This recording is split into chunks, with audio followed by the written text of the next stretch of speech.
สบายดีพ่อแม่พี่น้องส่องผักขังไทยลาวเฮาพี่น้องมื้อนี้บ่าวคนลำเซ่พี่น้องสายลำเซ่มื้อนี้ได้ไปเที่ยวบุญเทศกาลวัดพระปักแซงพี่น้องกำลังสิขามลงเรือพี่น้องนี่คนหลายพี่น้องเอ้ยคือบ่ถ่ายคลิปนี่คนหลายแห่งพี่น้องเอ้ย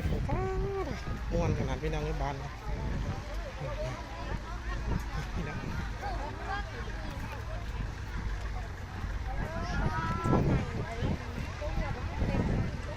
ก็ไปขึ้นพ้นก็จะหายไปใช้กระไรก็จะกระเบิ้งอยู่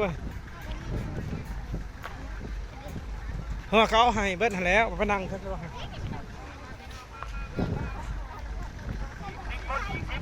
10 คนพี่น้องยางเข้ามา